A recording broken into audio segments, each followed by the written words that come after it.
भाग 18 भगवान रामकृष्ण परमहंस सुलभ वेदांत. होमा म्हणून एक पक्षी आहे. होमा म्हणून एक कल्पित पक्षाची जात आहे. हे पक्षी नेहमी आकाशातील अतिशय उच्च प्रदेशात राहतात, म्हणजे उंच प्रदेशात राहतात. ती अंतरिक्षातील वस्ती त्यांना इतकी प्रिय आहे की जमिनीस पाय लावणेसुद्धा त्यांच्या जीवावर येते.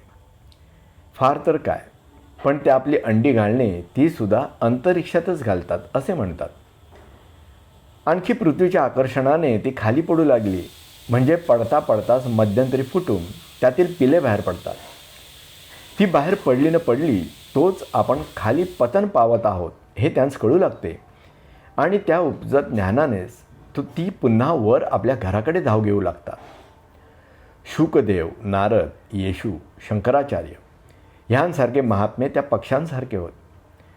त्यांनी आपल्या बाळपणापासून ऐहिक विषयाचा त्याग केला आणि आपणहूनच सत्य ज्ञानाचे व ईश्वरी प्रभावाचे साम्राज्य काबीज केले.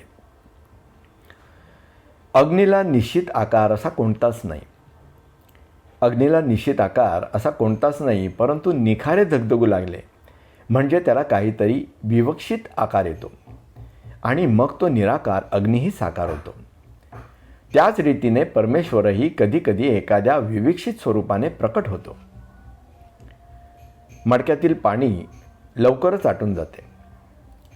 आपण जर एखाद्या मडक्यात पाणी भरून एका फळीवर उघडे ठेवून दिले तर त्यातील ते पाणी थोड्याच दिवसात आटून जाईल, पण ते मडकच पाण्यात बुडवून ठेवा म्हणजे ते तेथे राहील, तावत कालपर्यंत भरलेलेच राहील. तशीच गोष्ट आपल्या ईश्वर भक्तीची आहे. आपण काही काल परमेश्वराची भक्ती भरली आणि तिने आपले अंतःकरण भरून सोडले आणि मग त्याला निखालस विसरून आपण दुसऱ्याच गोष्टीमध्ये रंगून गेलो तर लवकरच आपले अंतःकरण विकट, रिकामे आणि भक्तिशून्य झाले आहे अशी खात्री होईल.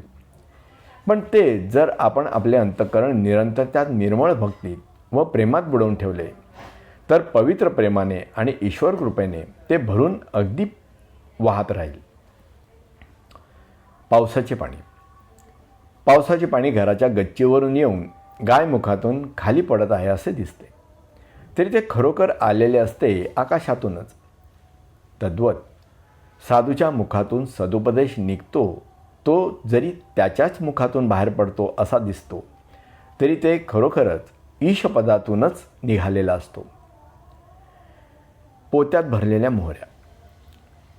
भरलेल्या मोहऱ्या एखादे पोते फुटून चहूकडे पसरल्या म्हणजे त्या एके ठिकाणी करण्याचे काम फार कठीण आहे.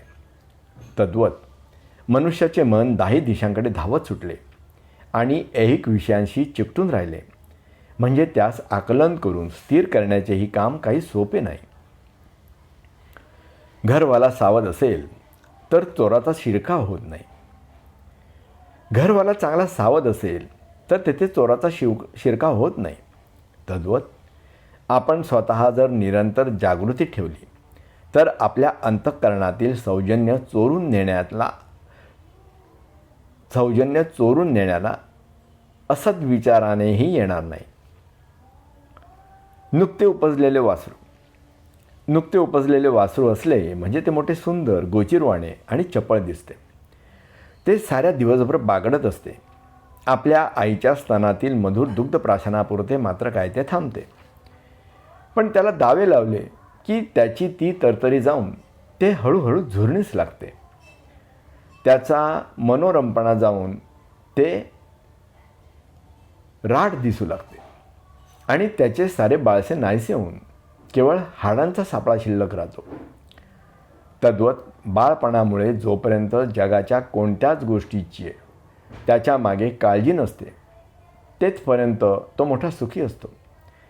परंतु एकदा का विवाहाची निर्भेद्य बेडी पायात अडकली आणि जगाला जखडून पोराबाळांचा धनी बनून त्यांच्या जबाबदारीचा भार मस्तकावर आला की मग त्याचा सारा आनंद असताच जातो आणि तो उदासपणात, काळजीत आणि विवंचनेत असलेला दृष्टीस पडतो.